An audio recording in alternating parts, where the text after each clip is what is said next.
आप सभी अभ्यर्थियों का स्वागत है आपका अपने YouTube चैनल टेट की पाठशाला में। दोस्तों, आज मैंने C TET, UP TET, U TET, S TET exam 2021 के मैथमेटिक्स सब्जेक्ट से समानुपात एवं अनुपात का टॉपिक लेके आया हूं। इस टॉपिक से आपके 1 नंबर के प्रश्न हर बार परीक्षाओं में पूछे जाते हैं। दोस्तों, यह वीडियो आपको आज समानुपात एवं अनुपात संबंधित सभी समस्याओं के समाधान हेतु बनाया गया है। अगर आपको मेरा प्रयास अच्छा लगे तो मेरे चैनल को सब्सक्राइब, वीडियो को अधिक से अधिक शेयर एवं लाइक भी करिए। चलिए दोस्तों, शुरू करते हैं आज का आपका टॉपिक, अनुपात एवं समानुपात। दोस्तों, पहले प्रकार का प्रश्न इसमें यह ऐसा आता है कि अगर दे दिया गया एक अनुपात दे दिया गया कि क्वेश्चन मार्क अनुपाते 9 समानुपाते 1 अनुपाते 4, ये दशमलव मैंने ऊपर लगाया क्योंकि आपको दिखाई दे कि ये दशमलव है, तो 1:4.5। तो इसमें हमें क्वेश्चन मार्क की वैल्यू ज्ञात करनी होती है। तो इसके लिए एक फार्मूला होता है, उसको नोट कर लीजिए। पहले बात हम लोग फार्मूला यूज कर लेते हैं। तो सूत्र, अगर दे दिया गया A/B समानुपाते C/D, अगर दिया गया है तो इसके लिए हमें वैल्यू अगर ज्ञात करना हो तो क्या लिख सकते हैं हम लोग। तो जो बाह्य पद है मतलब ए और डी का गुणनफल बराबर मध्य पद मतलब बी और सी का गुणनफल के बराबर होता है। तो यहाँ पे लिख लीजिए सूत्र कि बाह्य पदों का गुणनफल इक्वल टू मध्य पदों का गुणनफल।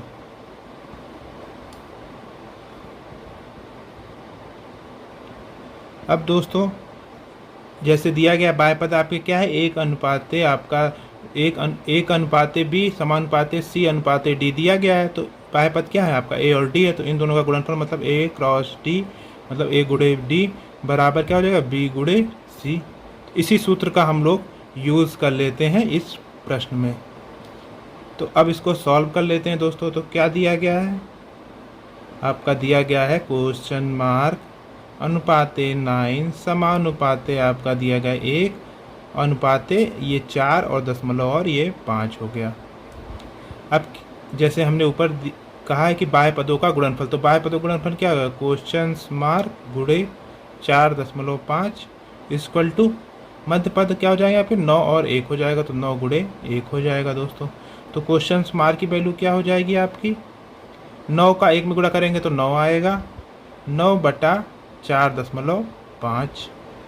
अब ये देखिए 4.5 का दूना आपका क्या होता है, 9 होता है। तो 4.5 का नम 4.5 और ये कितनी बार चला जाएगा, 2 बार।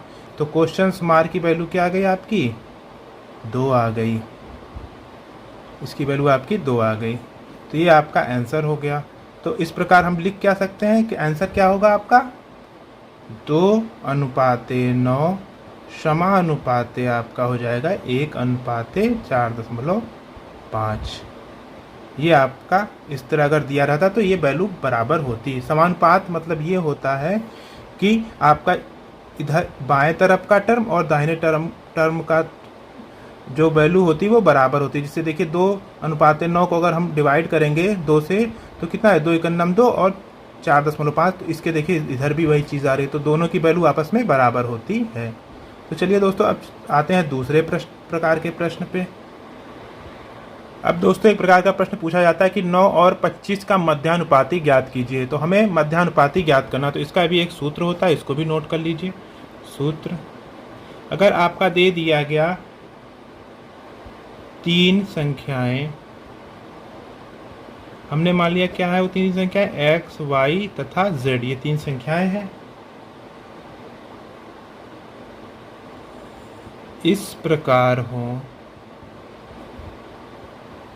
कि आपका क्या हो जाए, x/y बराबर y/z, इस तरह हो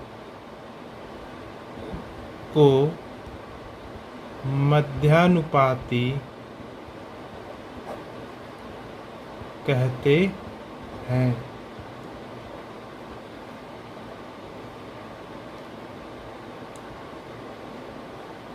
को मध्यानुपाती कहते हैं, किसको मध्यानुपाती कहते हैं, y को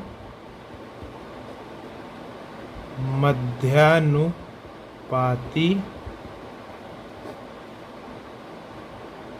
कहलाता है। तो इसमें जो y होता है वो आपका क्या कहलाता है, आपका मध्यानुपाती कहलाता है यहाँ, और यहाँ पे जो y दिया गया है मध्यानुपाती कहलाता है।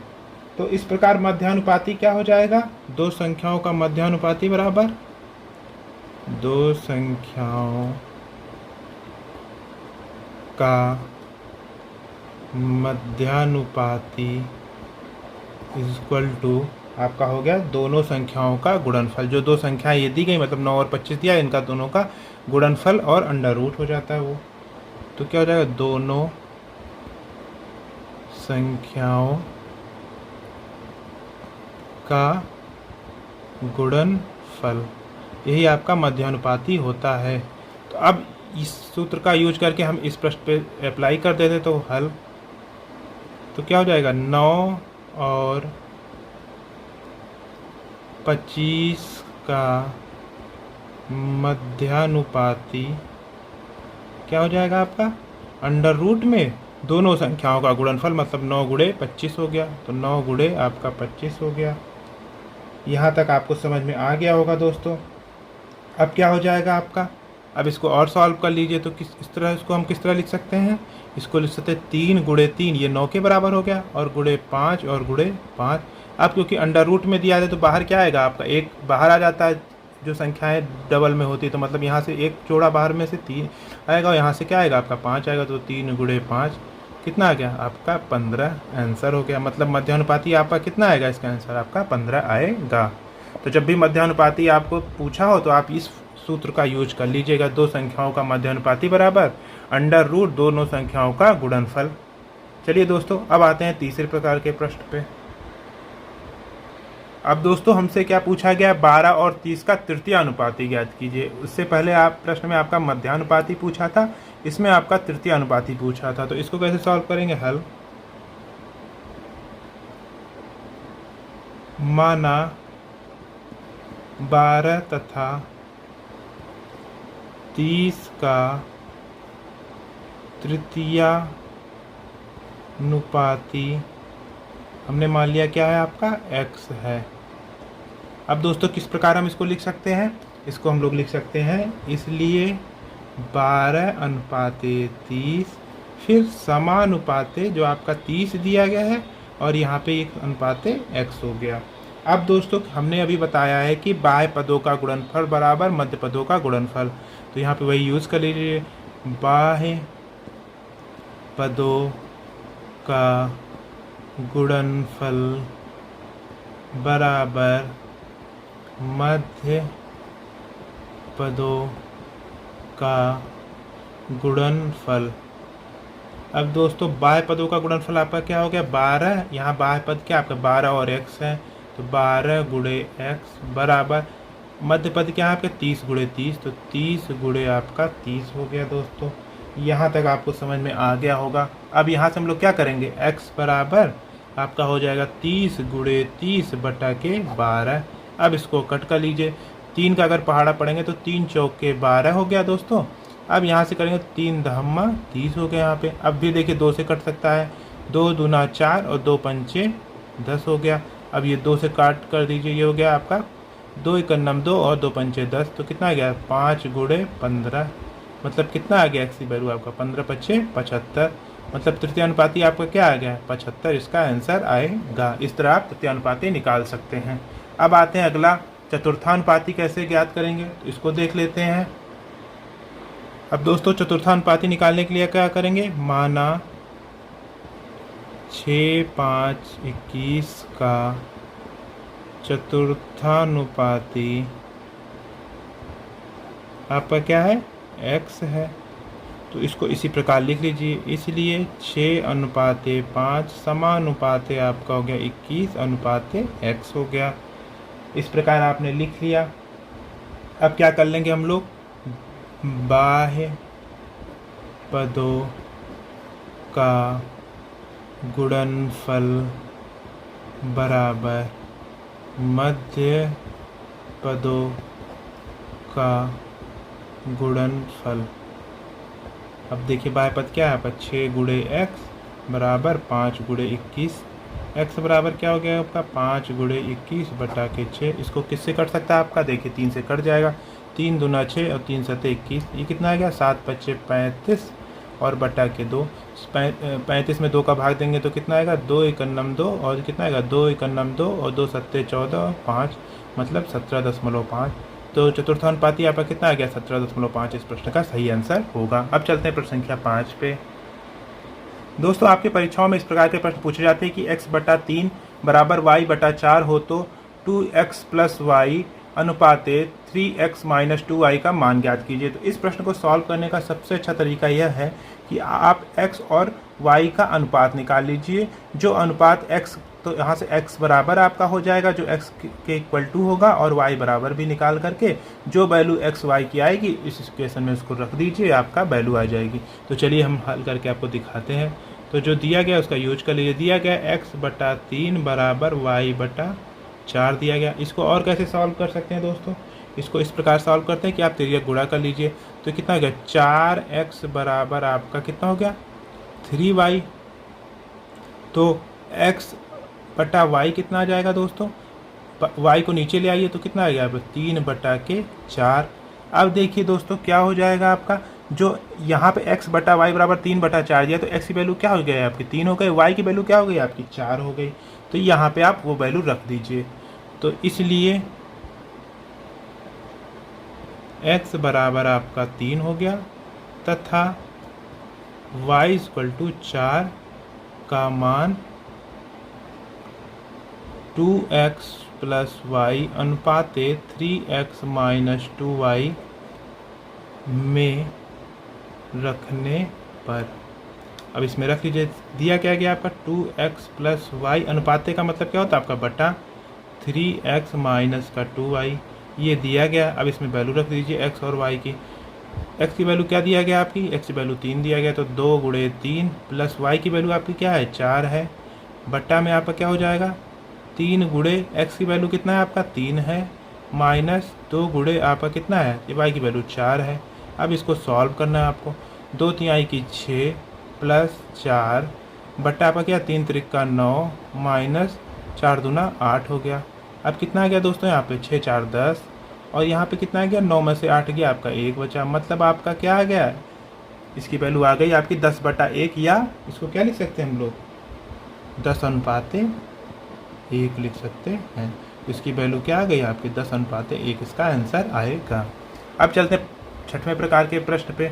अगर इस प्रकार का प्रश्न दे दिया गया कि दो राशियों में 2 अनुपाते 3 का अनुपात है, प्रत्येक राशि में से 5 घटाया जाए तो उनमें 3 अनुपाते 5 का अनुपात हो जाएगा, छोटी राशि ज्ञात कीजिए। तो हमें क्या दिया गया उसको लिख लेते हैं हल। चूंकि 2 राशियों का अनुपात आपका क्या है 2 अनुपाते 3 है,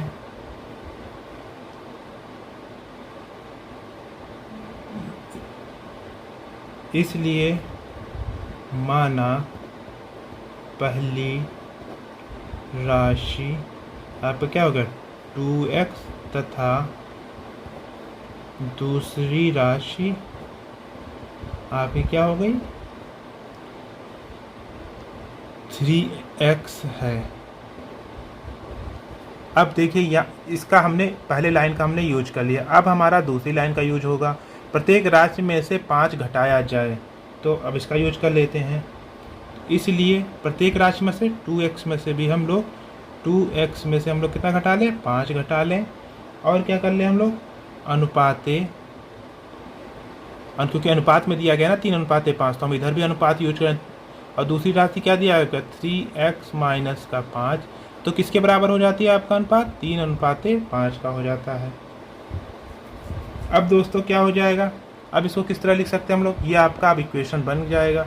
देखिए कैसे लिख सकते हैं हम लोग 2x माइनस 5, अनुपात का मतलब होता है डिवाइड करना, तो 3x माइनस का 5। हम एकदम आपको मतलब बेसिक से बता रहे हैं, कोई भी आपका इसमें ट्रिक नहीं बता रहे, क्योंकि एकदम आसानी से इसको आप सॉल्व कर लीजिए। आगे चल कर के मैं आपको जब इसका रिवीजन कराऊंगा तो आपको मैं ट्रिक पे इसके क्वेश्चन आंसर कराऊंगा। अभी आप क्योंकि ये रिवीजन क्लास है, इसमें आपको मैं बेसिक से बता रहा हूँ। तो ये हो जाएगा 3/5 हो जाएगा।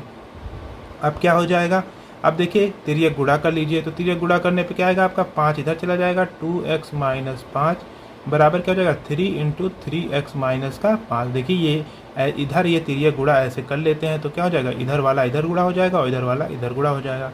अब क्या कर लेते हैं हम लोग, अब हम लोग अंदर गुणा कर लेते हैं जो दिया गया है। तो 5 का 2x में गुणा करें तो 5 गुना 10x माइनस 5 25 बराबर क्या है, 3 त्रिका 9x माइनस 5 तिहाई 15 हो गया। अब x को एक तरफ ले लीजिए, कितना हो गया, 10x माइनस का 9x, और इधर जाएगा तो उधर जाओ क्या हो जाएगा, पॉजिटिव हो जाएगा, मतलब 25 माइनस का 15 हो जाएगा दोस्तों। अब वैल्यू क्या आ जाएगी, इसको देख लीजिए। x बराबर क्या होगा, 10 में से 9x गया तो कितना बचा आपका 1x बराबर क्या होगा 15, 25 में से 15 गया आपका 10 बचा। x की वैल्यू आपकी क्या आ गई, 10 आ गई ना, x की वैल्यू आपकी 10 आ गई। अब हमसे पूछा क्या गया दोस्तों, आपका पूछा गया छोटी राशि ज्ञात कीजिए। तो छोटी राशि क्या हो जाएगी आपकी, इसके लिए हम सॉल्व कर लेते हैं। अब देखिए अनुपात में हमारा क्या दिया गया, 2:3। तो इसमें सबसे छोटा अनुपात किसका है, 2 का है ना। तो छोटा क्या हो जाएगा यहाँ पर, छोटी राशि आपकी क्या हो जाएगी, 2 इंटू एक्स हो जाएगी, क्योंकि यहाँ पे देखिए छोटी राशि को हमने क्या माना है, 2x छोटी है 3x बड़ी है। किसी संख्या में अगर 2 से गुणा करेंगे तो वो छोटा रहेगा, और 3x से अगर गुणा करेंगे तो वो उससे बड़ी आएगी। तो यहाँ पे छोटी राशि क्या होगी, 2x हो गया। तो x की वैल्यू क्या है आपकी 10 है, तो 2 गुणे 10 बराबर आपकी छोटी राशि क्या आएगी, 20 हो गया। इस प्रकार आप इस प्रश्न को सॉल्व कर सकते हैं। अब चलते हैं प्रश्न संख्या 7 पे। अब देखिए दोस्तों, अब मैं कुछ टफ प्रकार के प्रश्न लेके आया हूँ। अभी तक आपने एकदम आसानी से प्रश्नों को सॉल्व कर लिया है, अब मैं थोड़े टफ लेवल के क्वेश्चन कराऊंगा। तो देखिए क्या दिया गया आपका, एक विद्यालय में 400 विद्यार्थी थे, जिनमें लड़के तथा लड़कियों का अनुपात आपका 5:3 के अनुपात में है। 50 लड़कियां और बढ़ गई, अब लड़के तथा लड़कियों का अनुपात ज्ञात कीजिए। तो सबसे पहले हम लोग क्या करेंगे, जो 400 विद्यार्थी हैं उसमें से हम ये पता कर लेंगे कितने लड़के हैं और लड़कियाँ हैं, और उसमें से हम लोग जब लड़कियों की संख्या आ जाएगी तो 50 उसमें और ऐड करके उसके बाद हम लोग अनुपात निकाल लेंगे लड़के तथा लड़कियों में। तो चलिए अब इस प्रश्न को सॉल्व करते हैं। तो हल आपका क्या दिया गया है, लड़के अनुपाते लड़की, लड़के अनुपाते लड़कियां कितना दिया गया आपका, 5:3 दिया गया दोस्तों। तो अब हम लोग क्या करते हैं, क्योंकि लड़के की संख्या अनुपात क्या है आपका, लड़की की भाग मतलब आपका 5 है और लड़कियों का भाग कितना आपका 3 है। तो हम लोग क्या निकाल लेते हैं, अनुपातिक योग निकाल लेते हैं। अनुपाती योग कितना हो जाएगा आपका, 5 और +3, क्योंकि 5 और +3 करेंगे तो 8 आ गया। ये मतलब क्या है आपका, टोटल आ गया, मतलब लड़के और लड़कियों दोनों की संख्या मिला करके आ गई 8। उसका अनुपातिक योग कितना है, 8 है। अब दोस्तों अब क्या दिया गया है, अब दिया गया है 400 विद्यार्थी हैं। तो 400 विद्यार्थियों में हम किसकी संख्या निकाल लेते हैं, सबसे पहले लड़कों की संख्या। इसलिए 400 विद्यार्थी में लड़कों की संख्या, आपका टोटल कितना है आपका 400 है, और लड़कों की संख्या अनुपात में कितना आपका 5 है, गुणे 5, और टोटल कितना आपका भी मैंने निकाला 8 निकाला। इस तरह 8 कर लीजिए। अब इसका आपस में गुणा भाग करके पूरी वैल्यू निकाल लीजिए। तो क्या हो जाएगा, 8 × 8, 8 × 5 40, ये 50 हो गया। अब 50 का 5 में गुणेंगे 5 × 25 मतलब 250 लड़के आ गए। अब इसी प्रकार हम लोग क्या निकाल लेते हैं, हम लोग लड़कियों की संख्या निकाल लेते हैं। इसलिए 400 विद्यार्थी में लड़कियों की संख्या आपकी क्या है, पूरा 400 दिया ही दिया गया दोस्तों। अब 400 में से हम लोग क्या कर लें, जो लड़कों की संख्या आई है उसमें से हम जो लड़कों की संख्या आई है उसको घटा दें। तो क्या है, 400 में से 250 घटा देंगे तो कितना आपका 150 आ गया दोस्तों। यहाँ से लड़कियों की संख्या कितनी आ गई, 150 आ गया। अब क्या दिया गया है, अब प्रश्न पे पढ़िए, 50 लड़कियां और बढ़ गई, अब लड़के तथा लड़कियों में अनुपात क्या होगा। तो अब फिर प्रश्न का यूज करके हल करते हैं। तो क्या हो गया, 50 लड़कियों बढ़ने पर लड़कियों की संख्या, आपका पहले कितनी संख्या थी आपकी 150 थी, तो मतलब 150 और प्लस 50 कितना हो गया आपका 200। अब लड़के तथा लड़कियों में अनुपात पूछा था, लड़के कितने हैं आपके 250 हैं और लड़कियां कितनी हो गई आपकी 200 हो गए। तो लड़के, यहाँ देखिए नीचे, लड़के अनुपात लड़कियां आपका कितना हो गया, लड़कों के अनुपात आपका कितना दिया गया, आपका 250 में दिया गया, 250 पूरी वैल्यू है, और अनुपात आपका लड़कियों कितना दिया गया 200। अब इसको कट कर ले, 0 से 0 आपका कट गया, 5 के पहाड़े में देखिए 25 आता है, 5 25 और 5 चौक के 20, मतलब अब अनुपात क्या आ गया 5:4 आ गया। यह इसका आंसर हो गया दोस्तों। अब चलते हैं प्रश्न संख्या 8 पे। दोस्तों अनुपात में एक प्रकार का प्रश्न यह पूछा जाता है कि यदि 2x अनुपाते y बराबर 2:3 तथा y अनुपाते z बराबर 2:1 हो तो x अनुपाते y अनुपाते z का मान ज्ञात कीजिए। तो इसको भी हल कर सकते हैं आसानी से। मैं एक सूत्र लिखा देता हूँ, मैं आपको आखिरी में एक शॉर्ट ट्रिक बता दूंगा जिससे आप आसानी से इस प्रश्न को सॉल्व कर लेंगे। तो क्या हो जाएगा आपका, जैसे अगर आपका दे दिया गया यदि, ये आपका सूत्र है, यदि x अनुपाते y बराबर आपका दे दिया गया a अनुपाते आपका b दे दिया गया, तथा देखिए y अनुपाते z बराबर आपका दे दिया गया, मैंने मान लिया m अनुपाते n दे दिया गया। तो अगर बोल दिया जाए x अनुपाते y अनुपाते z की वैल्यू ज्ञात करिए, तो हम लोग क्या कर लेंगे, जो यहाँ पे देखिए y यहाँ पे है, y यहाँ पे, मतलब कॉमन क्या है आपका दोनों में, y कॉमन है ना, तो m क्या करेंगे, पहले इक्वेशन में हम m का गुणा कर देंगे। तो क्या हो जाएगा आपका दोस्तों, आपका m का गुणा दोनों में कर देंगे, तो क्या हो जाएगा ma अनुपाते mb, और क्या करेंगे हम लोग लास्ट वाले का लास्ट में गुणा कर लेंगे, अनुपाते np, इसी का हम लोग यूज यहाँ पे कर लेंगे। अब अगर दोस्तों एक प्रकार का और दे दिया गया तो उसको भी देख लीजिए।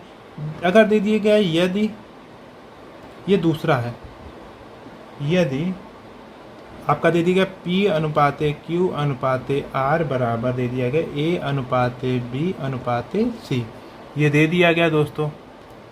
अब हमें एक और दे दिया गया, तथा r अनुपाते s, मतलब ऊपर 3 अनुपात में दिया गया, नीचे आपका 2 अनुपात में दिया गया है।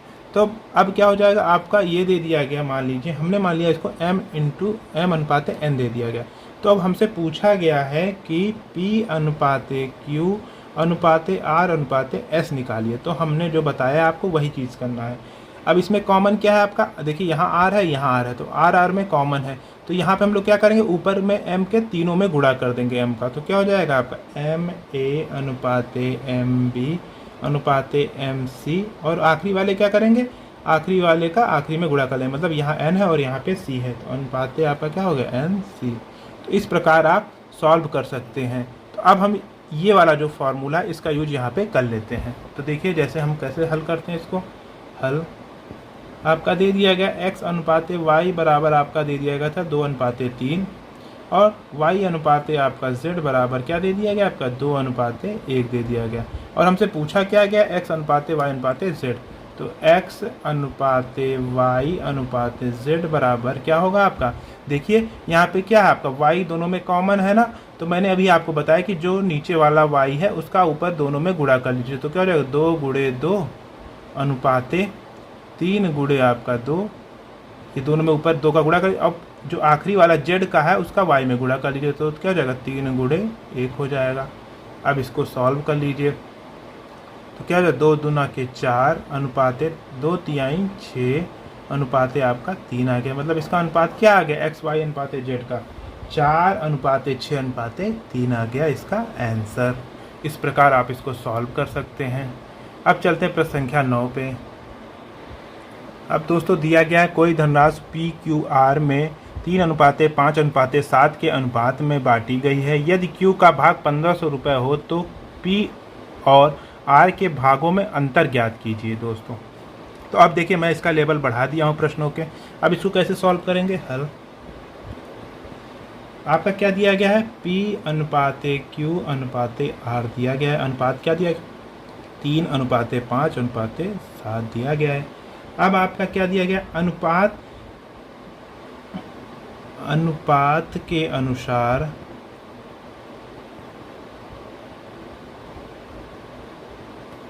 P और R में अंतर। अब यहाँ हमसे प्रश्न में पूछा गया था P और R के भागों में अंतर, तो हमें अनुपात के आधार पर पहले हम निकाल लेते हैं कितना अंतर है। तो R कितना है आपका 7 है, और P कितना है आपका 3 है। तो कितना अंतर है आपका P और R में, आपका 4 का अंतर है। ये मान लीजिए हम लोग मान लेते हैं, ये रुपए में मान लेते हैं हम लोग, ये 4 रुपए का अंतर है। इसको हम लोग क्योंकि रुपए में पूछा है ना आपका 1500 रुपये, तो ये हम मान लीजिए अनुपात में 4 रुपए का अंतर है। ठीक है, यहाँ तक आपको समझ में आ गया होगा। तो यहाँ आपका इसलिए Q के, ये हमने मान लिया ये 5 रुपये है इसका, क्योंकि सबको मैंने क्या मान लिया आपका रुपये मान लिया ना। तो Q के 5 रुपये पर P और R का अंतर आपका कितना है, आपका 4 रुपये है। ये आप यहाँ ये हमने लिख लिया। इसलिए यहाँ चूकी कर लीजिए, यहाँ इसलिए नहीं, यहाँ चूकी। इसलिए Q के 1 रुपये पर P और R का अंतर आपका क्या हो जाएगा, आपका हो जाएगा, ये देखिए रुपये ऊपर 4/5, यहाँ 5 नीचे आ जाएगा, गुणे 1 होता तो 1 करेंगे तो वही आएगा। तो ये रुपये हो गया। अब हमसे पूछा क्या गया है, Q के भाग अगर 1500 हो तो हम क्या मान लेते हैं, Q के 1500 रुपये पर P और R का अंतर आपका क्या हो गया, 1500 गुणे 4/5। अब इसको आप सॉल्व कर लीजिए। देखिए अगर हम इसको सॉल्व कर दें तो 5 करना 5 और 5 3 आई 15, ये कितना आ गया, 300 रुपये आ गया। अब देखिए 300 का 4 में गुणा कर लीजिए, 300 गुणे 4 कितना आ गया दोस्तों, आपका आ गया आपका 1200 रुपये। मतलब 1200 रुपये, कितना रुपये आ गया आपका, 1200 रुपये आंसर आ गया। मतलब P और R के भागों में अंतर कितना है आपका, 1200 रुपये का अंतर है। अब चलते हैं प्रश्न संख्या 10 पे। अब दोस्तों आपके पेपर में पूछ लिया जाता है कि रुपये और पैसे के अगर दे दिया गया तो उसमें अनुपात के बारे में पूछा जाता है कि 25 पैसे के कितने सिक्के हैं, 20 पैसे के कितने सिक्के हैं, 10 पैसे के कितने सिक्के हैं, 1 रुपये के कितने सिक्के हैं, और आपके दे दिया गया 1.5 रुपये के कितने सिक्के हैं या 2 रुपये के कितने सिक्के हैं। इस प्रकार के प्रश्न आपकी परीक्षाओं में पूछ लिया जाता है। तो उसको हम लोग कैसे सॉल्व करेंगे, हम लोग ऐसे सॉल्व करेंगे, हम लोग जितने अगर सिक्के दिया गया पैसे में तो उसको हम लोग कितना बना लेते हैं, हम लोग रुपए में, सभी पैसे को हम लोग रुपए में बना लेते हैं, या सभी रुपए को हम लोग पैसे में बना लेते हैं। तो सभी यहाँ पे आपका पैसे दिया गया है तो इसको हम लोग क्या कर लेते हैं, सभी को हम लोग रुपए में बना लेते हैं। तो हम लोग जानते हैं कि अगर एक से हम मान लेते हैं रुपए में, एक सिक्के की कीमत कितना है आपकी, 1 रुपये है। तो पहले हम इसका कॉन्सेप्ट लिखा देते हैं, मतलब हम आपको कॉन्सेप्ट लिखा देते हैं कि कैसे हम इसको सॉल्व करेंगे। तो हम लोग जानते हैं रुपए के एक सिक्के की कीमत हमने मान लिया आपका 1 रुपये है। ठीक दोस्तों, हमने सबको मान लिया कि 1 रुपये है। तब अब देखिए उससे छोटा क्या आता है आपका 50 पैसे में। तो पहला हम लिख लेते हैं 50 पैसे में कितना होगा, 50 पैसे के एक सिक्के की कीमत। आप जानते हैं कि 50 पैसे किसके बराबर होते हैं, अगर ऐड करें तो आपका 1 रुपये के बराबर, तो मतलब कितना हो गया आपका 1/2 रुपये के बराबर हो जाएगा दोस्तों। अब दूसरा अगर पूछ ले कि आपका 20 पैसे के 20 पैसे नहीं, इसको मान लेता है 25 पैसे, पहले 50 के बाद 25 मान लेते, 50 पैसे के एक सिक्के की कीमत, इसको मैंने मान लिया 25 पैसे के एक सिक्के की कीमत क्या होगी। तो क्या हो जाएगी दोस्तों आपकी, एक 25 का कितनी बार गुणा करेंगे तो 1 रुपये हो जाएगा आपका, 4 बार गुणा करेंगे मतलब 1/4 रुपये के बराबर हो जाएगी। अब तीसरा आता है 25 पैसे से छोटा। 25 पैसे से छोटा क्या हो सकता है आपका, 20 पैसे भी पुराने ज़मानों में था, तो 20 पैसे में फिर प्रश्न पूछ लेता है। तो एक सिक्के की कीमत, तो 20 पैसे के कितने सिक्कों को जोड़ेंगे तो 1 रुपया आएगा आपका, आएगा 5 सिक्कों को जोड़ेंगे तो 1/5 रुपये के बराबर हो गया। और चौथा पूछ सकता है आपका 10 पैसे के एक सिक्के की कीमत आपका कितना हो गया, 1/10 रुपया। ये आप कॉन्सेप्ट याद रखे रहिए दोस्तों, आपको हर पैसे को आपको रुपए में बदलना है, और जहाँ पे 50 पैसे दिया हो वहाँ उसकी वैल्यू क्या हो जाएगी आपकी 1/2, और जितने सिक्के दिए हैं उससे उसमें गुणा कर दीजिएगा, उतना गुणा कर दीजिएगा। यहाँ 1/4 हो जाएगा, यहाँ 1/5 और यहाँ 1/10 हो जाएगा। अब हम लोग आते हैं प्रश्न को एक बार ध्यान से पूरा फिर पढ़ लीजिए। दिया गया है एक थैली में 25 पैसे के 50 सिक्के हैं, 20 पैसे के 150 सिक्के हैं तथा 10 पैसे के 200 सिक्के हैं। तो सिक्कों की संख्या में अनुपात, सिक्कों की कीमतों में अनुपात, मतलब सिक्कों की संख्या में भी अनुपात ज्ञात करना और सिक्कों की कीमतों में भी अनुपात ज्ञात करना। तो चलिए अब इसको सॉल्व कर लेते हैं दोस्तों। तो हमने आपको बताया है कि अगर आप सभी चीज़ों को पैसे पैसे में दिया गया है तो हमें या तो रुपए में ना बदलें, उससे भी अनुपात निकल सकता है, तो हम लोग इस वैल्यू का यूज़ अन्य प्रश्नों में करेंगे। इस प्रश्न में हम लोगों से पूछा गया है कि सिक्कों की संख्या में अनुपात और सिक्कों की कीमतों में अनुपात, उसको हम लोग निकाल लेते हैं। तो पहला क्या हो गया आपका, हम पहला हल कर लेते हैं। पहला हमसे पूछा गया है सिक्कों की संख्या में अनुपात। अब सिक्कों की संख्या में अनुपात, अब देखिए 25 पैसे कितने सिक्के हैं आपके, 50 सिक्के हैं, तो यहाँ पे 50 लिख लीजिए, एकदम आसान प्रश्न है। दूसरा दिया गया आपका कितना, 20 पैसों के सिक्कों में कितना आपका दिया गया 150, तो यहाँ पे 150 लिख लीजिए। और क्या दिया गया आपका, 10 पैसे के सिक्कों में कितना दिया गया आपका 200 दिया गया सिक्के, तो यहाँ पे 200 कर लीजिए। अब इसको आपस में कट कर लीजिए, तो 50 अगर पहाड़ा पड़ेंगे तो 50 इकन्नम 50 और 50 तिहाई 150 और 50 चौके 200 होता, तो 1:3:4 इसका आंसर आएगा पहले का। अब दूसरा क्या दिया गया दोस्तों, ये दूसरा क्या पूछा गया, देखिए सिक्कों की कीमतों में अनुपात, तो हम सिक्कों की कीमतों में अनुपात निकाल लेते हैं। तो B बराबर सिक्कों की कीमतों में अनुपात आपका क्या हो जाएगा, पहले आपका क्या दिया गया 25 पैसे के आपके कितने सिक्के दिए गए हैं, 50 सिक्के दिए गए, तो 25 गुणे 50 कर लीजिए। दूसरा क्या दिया गया 20 पैसे के 150 सिक्के, तो 20 गुणे 150। और तीसरा क्या दिया गया आपका 10 पैसे के 200 सिक्के, तो 10 गुणे 200 कर लीजिए, तो यहाँ पे वही लिख लीजिए।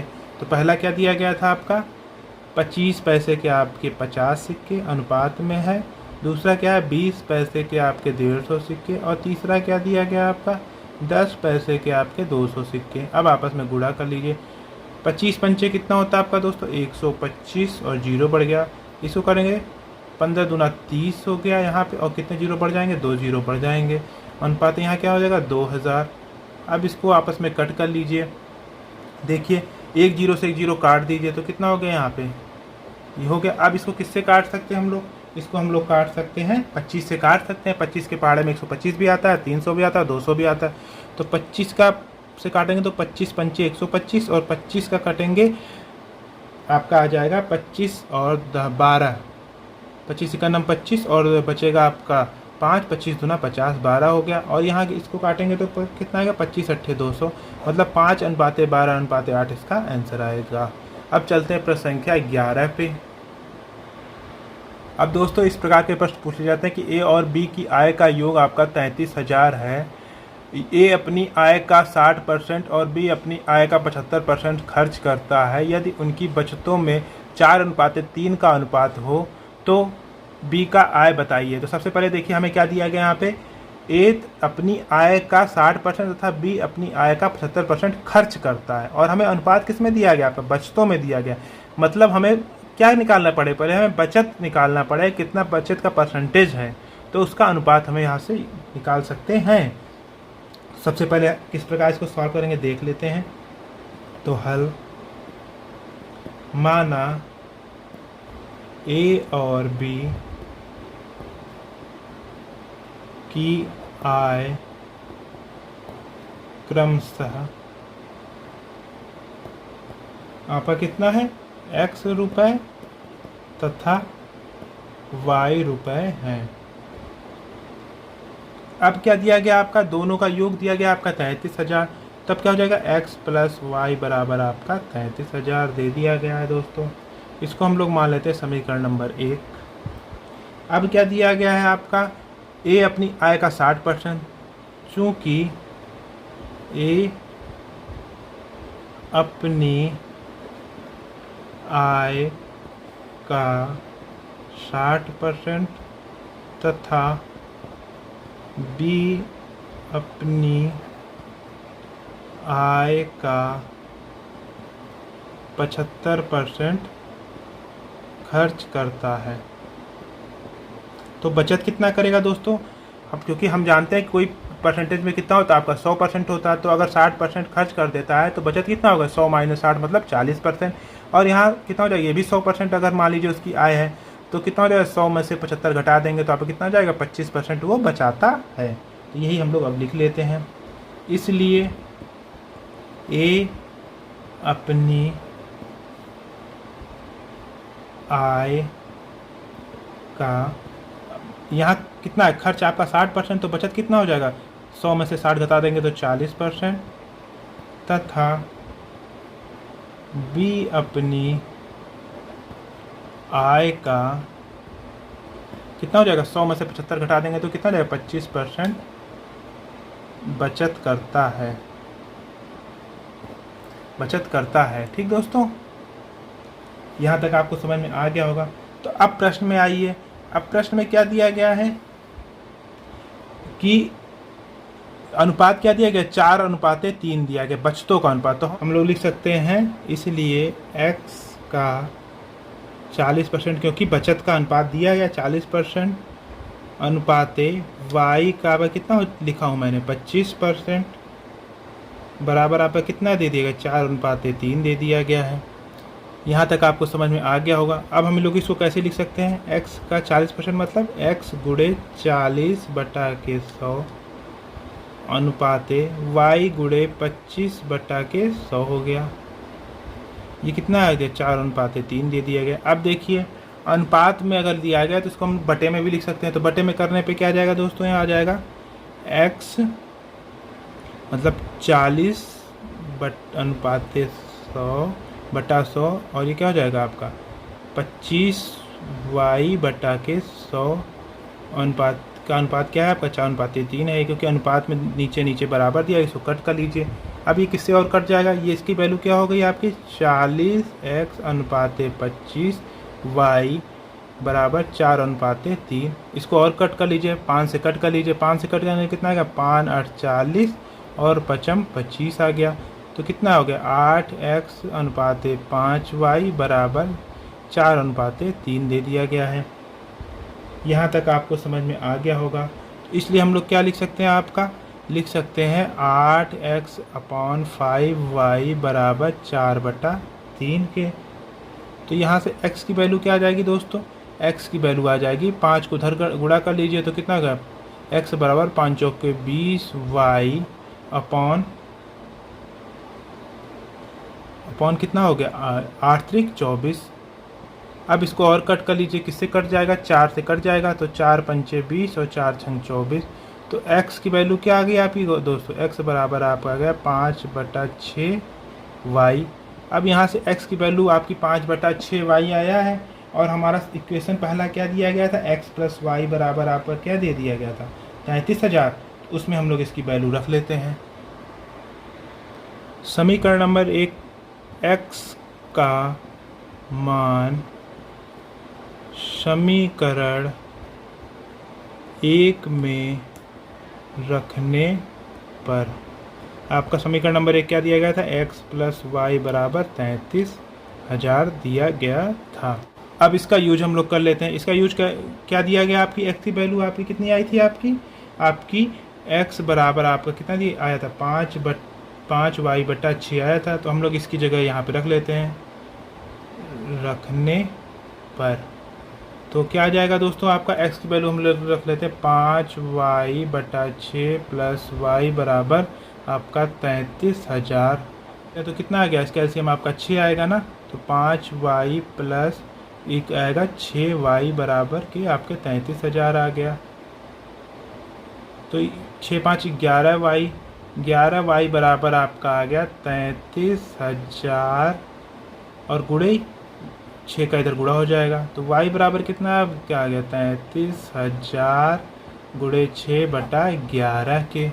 अब इसको और कट कर लीजिए, 11 करना में 11, 11 तिहाई 33, मतलब कितना आ गया आपका 3,000 गुणे 6 बराबर 18,000। तो हमसे क्या पूछा गया था, आपका b की आय का पूछा गया था, b की आय कितनी। तो b की आय हमने कितनी मानी थी, y ही तो मानी थी। तो इसलिए b की आय = 18,000 रुपये। ये रहा आपका आंसर। दोस्तों, इस प्रकार के प्रश्न आपकी परीक्षाओं में पूछे जाते हैं।